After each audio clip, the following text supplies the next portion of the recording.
আসসালামু আলাইকুম। আপডেট বাংলা সংবাদে আপনাকে স্বাগত। শুরুতেই শিরোনাম, পরে বিস্তারিত। স্লোগানে উত্তাল শহীদ মিনার এলাকা, হাজারো মানুষের ঢল।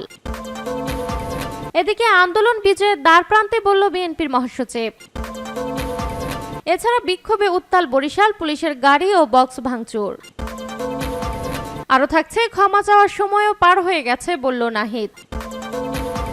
অন্যদিকে ছাত্রদের দাবি মেনে নিতে সরকারের প্রতি আহ্বান ওয়ার্কার্স পার্টির। এবং সর্বশেষ জানিয়ে দেব, আবারও দেশের সব প্রাথমিক বিদ্যালয় অনির্দিষ্টকালের জন্য বন্ধ। শিরোনাম শুনছিলেন, এবার বিস্তারিত। তার আগে ভিডিওটিতে একটি লাইক, কমেন্ট, শেয়ার করে সবাইকে দেখার সুযোগ করে দিতে বিশেষ অনুরোধ রইল। স্লোগানে উত্তাল শহীদ মিনার এলাকা, হাজারো মানুষের ঢল। শ্রাবণের বৃষ্টি ভেজা দুপুরে বিক্ষোভে ফুঁসছে ঢাকা। কোটা সংস্কারের দাবি ঘিরে শুরু হওয়া আন্দোলন এখন সরকার পতনের স্লোগানে উত্তাল। রাজধানীর বিভিন্ন জায়গা থেকে বিক্ষোভ মিছিল নিয়ে শহীদ মিনার এলাকায় একত্রিত হচ্ছে শিক্ষার্থীরা। বিকাল ৩টায় এই প্রতিবেদন লেখার সময় হাজারো শিক্ষার্থী একত্রিত হয়েছে শহীদ মিনার এলাকায়। মুহুর্মুহ স্লোগানে প্রকম্পিত হচ্ছে পুরো এলাকা। শনিবার বেলা ২:৩০টার পর থেকে দলে দলে শহীদ মিনারে জড়ো হতে শুরু করেন বিক্ষোভকারী। সময় যত যেতে থাকে আন্দোলনকারীদের সংখ্যা বাড়তে থাকে জ্যামিতিক হারে। শহীদ মিনার এলাকায় শিক্ষার্থীরা আমার ভাই কবরে, খুনি কেন বাহিরে, justice justice we want justice, দিয়েছি তো রক্ত, আরো দিব রক্ত, বুকের ভেতর অনেক ঝড়, বুক পেতেছি গুলি কর, এইসব স্লোগান দিচ্ছে। বৃষ্টি উপেক্ষা করে কেন্দ্রীয় শহীদ মিনারে বৈষম্য বিরোধী ছাত্র আন্দোলনে ডাকা বিক্ষোভ সমাবেশে অংশ নিতে শিক্ষার্থী ও অভিভাবকদের পাশাপাশি জড়ো হচ্ছে মুক্তিযোদ্ধারাও। শহীদ মিনারের মূল বেদি এবং সংলগ্ন সড়কে শিক্ষার্থী ও অভিভাবকদের সঙ্গে গলা মিলিয়ে স্লোগান দিচ্ছে তারাও। এ সময় তারা শিক্ষার্থীদের রক্ত বৃথা যেতে দেবে না, উই ওয়ান্ট জাস্টিস ইত্যাদি স্লোগান দিতে দেখা যায়।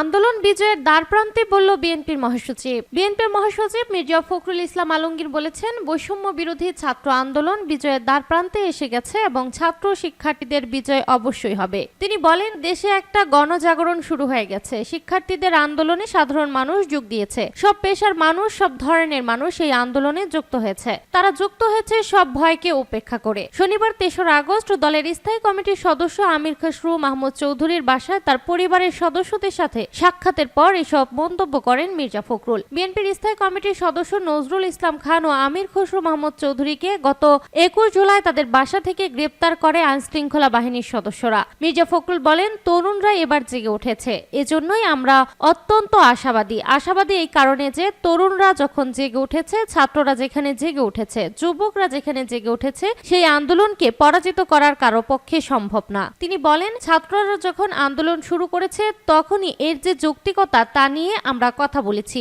আমরা তাদের সাথে সহযোগিতা শুধু নয়, তাদের সাথে একাত্মতা ঘোষণা করেছি। আরো বেশি দৃঢ়তার সাথে বলতে চাই, ছাত্রদের এই যৌক্তিক আন্দোলনে আমরা শুধু সমর্থন নয়, আমাদের সব রকমের সহযোগিতা তাদের প্রতি থাকবে। যেহেতু শিক্ষার্থীদের আন্দোলন এটা, সেজন্য রাজনৈতিক দল হিসেবে আমাদের যে দায়িত্ব কর্তব্য তা আমরা পালন করছি, আমরা করতে পারবো। তিনি তার দলের সব নেতাকর্মীর প্রতি ছাত্রদের আন্দোলনে সকলের সর্বাত্মক সহযোগিতা দেওয়ার জন্য আহ্বান জানান। বিক্ষোভে উত্তাল বরিশাল, পুলিশের গাড়ি ও বক্স ভাঙচুর। হামলা ও হত্যার প্রতিবাদে বরিশালে বিক্ষোভ করেছে আন্দোলনকারী শিক্ষার্থীরা। সে সময় পুলিশের একটি পিকআপ ভ্যানে ভাঙচুরের ঘটনা ঘটে। এছাড়া সেখানে থাকা এক পুলিশ সদস্যের পোশাক খুলে ছিঁড়ে ফেলা হয়। শনিবার দুপুরে নগরীর চৌমাথা এলাকায় ঘটে এই ঘটনা। অপরদিকে আন্দোলনকারী সেখানে থাকা বীর মুক্তিযোদ্ধা মোহাম্মদ সুলতান মৃধা পুলিশ বক্স ভাঙচুর করে। এর আগে পূর্ব ঘোষণা অনুযায়ী নগরীর নথুল্লাবাদ কেন্দ্রীয় বাস টার্মিনালে এলাকায় সড়ক অবরোধ করে বিক্ষোভ করেন আন্দোলনরত বরিশালের শিক্ষার্থীরা। সেখান থেকে বিক্ষোভ মিছিল নিয়ে চৌমাথা বাজার এলাকায় জড়ো হয়ে সড়ক অবরোধ করেন তারা। এর আগে বেলা ১১টা থেকে বিএম কলেজের মসজিদ গেটে জড়ো হতে থাকে শিক্ষার্থীরা। পরে সেখান থেকে তারা স্লোগান দিয়ে নথুল্লাবাদ কেন্দ্রীয় বাস টার্মিনাল এলাকায় গিয়ে সড়কে অবস্থান নেন। এ সময় ঢাকা বরিশাল মহাসড়কে প্রায় ২ ঘন্টা যানবাহন চলাচল বন্ধ থাকে। এ ব্যাপারে বরিশালের মেট্রোপলিটন পুলিশের অতিরিক্ত উপ কমিশনার মোহাম্মদ ফারুক হোসেন বলেন, এপিবিএন এর একটি পিকআপ ভ্যান খাবার নিয়ে যাচ্ছিল। সেই সময় আন্দোলনকারী গাড়িটি থামিয়ে ভাঙচুর করে অগ্নিসংযোগ করেন। পরে গাড়িতে থাকা পুলিশ সদস্যরা পার্শ্ববর্তী মসজিদে গিয়ে আশ্রয় নেন। এছাড়া সেখানে থাকা একজন পুলিশ সদস্যের পোশাক ছিঁড়ে ফেলেন তারা। ক্ষমা চাওয়ার সময়ও পার হয়ে গেছে বলল নাহিদ। বৈষম্য বিরোধী ছাত্র আন্দোলনের সমন্বয়ক মোহাম্মদ নাহিদ ইসলাম বলেছে, সরকারের কাছে বিচার চাওয়া বা সংলাপে বসারও সুযোগ আর নেই, ক্ষমা চাওয়ার সময়ও পার হয়ে গেছে। টেলিগ্রামে দেওয়া এক বার্তায় তিনি লিখেছে, যখন সময় ছিল তখন সরকার ব্লক রেড দিয়ে শিক্ষার্থীদের গ্রেপ্তার করেছে, নির্যাতন করেছে। আক্তার হোসেন, আরিফ, সুহেল সহ রাজবন্দীদের কারাগারে রেখে আমরা কোনো ধরনের সমঝোতায় যাব না। তিনি লিখেছে, 19 জুলাই আমরা কারফিউ ভঙ্গ করে শাটডাউন অব্যাহত রাখার ঘোষণা দিয়েছিলাম। আমাদের সেই বক্তব্য কোনো মিডিয়ায় প্রচার করতে দেওয়া হয় নাই। সেই রাতে আমাকে তুলে নিয়ে গিয়ে নির্মম অত্যাচার করা হয় এই ঘোষণার জন্য এবং আন্দোলন প্রত্যাহার ও সরকারের সাথে আলোচনায় বসার জন্য জবরদস্তি করা হয়। নাহিদ বলেন, ছাত্র জনতা শান্তিপূর্ণভাবে আন্দোলন করছিল, সরকার দমন পীড়ন করে সেটিকে সংঘাত ও সহিংসতার দিকে ঠেলে দিয়েছে। কারফিউ ও ইন্টারনেট বন্ধ করে শত শত মানুষকে হত্যা করা হয়েছে। এবার এরকম পরিস্থিতি হলে কারো জন্যই পরিণতি ভালো হবে না। নাহিদ ইসলাম লিখেছে, পরবর্তীতে ডিবি অফিস থেকে আমাদের প্রধানমন্ত্রীর দপ্তরে নিয়ে যাওয়ার পরিকল্পনা করা হয়েছিল। আমাদের অনশন ও রাজপথে আন্দোলনের কারণে সেই পরিকল্পনা সফল হয়নি। আমরা এখানে শান্তিপূর্ণভাবে আমাদের আন্দোলন অব্যাহত রাখতে চাই। আমরা কোনো সহিংসতা, প্রতিহিংসা ও প্রাণনাশ চাই না। নিরাপত্তা বাহিনীকেও এর জন্য সহযোগিতা করতে হবে। আওয়ামী সন্ত্রাসীদের রাজপথে দেখা গেলে আইন শৃঙ্খলা বাহিনীকে এর দায়ভার নিতে হবে, লিখেছেন নাহিদ ইসলাম। তবে রক্ত ঝরলে প্রতিরোধ গড়ে তোলা হবে। আমরা ন্যায় বিচার ও জীবনের নিরাপত্তা প্রতিষ্ঠা করতে চাই। গণজোয়ার তৈরি হয়েছে। কোন ধরনের দমন পীড়ন, প্রোপাগান্ডা ও ষড়যন্ত্র করে এই আন্দোলন দমানো যাবে না। ছাত্রদের দাবি মেনে নিতে সরকারের প্রতি আহ্বান ওয়ার্কার্স পার্টির। আন্দোলনরত শিক্ষার্থীদের 9 দফা দাবি মেনে নিতে সরকারের প্রতি আহ্বান জানিয়েছে বাংলাদেশের ওয়ার্কার্স পার্টি। পাশাপাশি আন্দোলনরত ছাত্রদের নেতৃত্বকে সমস্যা সমাধানের জন্য আলোচনায় বসার আহ্বান জানানো হয়েছে। আর শনিবার ঢাকার সেগুনবাগিচার সামাজিক অনুষ্ঠান কেন্দ্রে অনুষ্ঠিত ওয়ার্কার্স পার্টির সাধারণ সভায় সরকার ও আন্দোলনরত শিক্ষার্থীদের প্রতি এই আহ্বান জানানো হয়। আজ ওয়ার্কার্স পার্টির এক সংবাদ বিজ্ঞপ্তিতে এইসব তথ্য জানিয়েছে। বিজ্ঞপ্তিতে বলা হয়, ওয়ার্কার্স পার্টির সভাপতি রাশেদ খান মেনন সভায় সভাপতিত্ব করেন। তিনি বলেন, শত শহীদের রক্তের বিনিময়ে কোটা আন্দোলনের বিজয় সূচিত হয়েছে।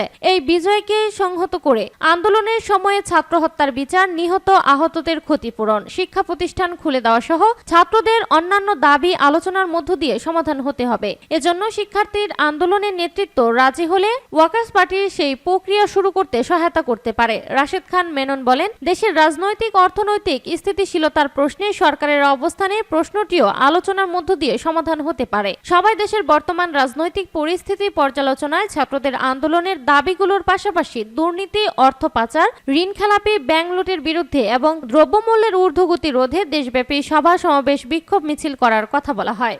আবারও দেশের সব প্রাথমিক বিদ্যালয় অনির্দিষ্টকালের জন্য বন্ধ। আবারও দেশের সব প্রাথমিক বিদ্যালয় অনির্দিষ্টকালের জন্য বন্ধ ঘোষণা করা হয়েছে। ফলে রোববার 4 আগস্ট থেকে বিদ্যালয় খুলছে না। শনিবার 3 আগস্ট বিকেলে প্রাথমিক ও গণশিক্ষা মন্ত্রণালয় থেকে বিষয়টি নিশ্চিত করা হয়। এর আগে বুধবার 31 জুলাই বিকেলে প্রাথমিক ও গণশিক্ষা মন্ত্রণালয়ের বিদ্যালয় 1 অধিশাখা থেকে এই বিজ্ঞপ্তিতে জানানো হয়, আগামী রোববার 4 আগস্ট থেকে সরকারি প্রাথমিক বিদ্যালয়গুলো খোলার সিদ্ধান্ত নেওয়া হয়েছে। তবে দেশের 12টি সিটি কর্পোরেশন ও নরসিংদী জেলা পৌরসভার প্রাথমিক বিদ্যালয়গুলো বন্ধ থাকবে। প্রসঙ্গত, কোটা সংস্কার আন্দোলন ঘিরে সহিংসতা ও উদ্ধত পরিস্থিতির কারণে 16 জুলাই দেশের সব সরকারি প্রাথমিক বিদ্যালয় অনির্দিষ্টকালের জন্য বন্ধ ঘোষণা করে সরকার। শিক্ষার্থীদের নিরাপত্তার কথা বিবেচনা করে প্রাথমিক বিদ্যালয় অনির্দিষ্টকালের জন্য বন্ধ ঘোষণা করা হয়।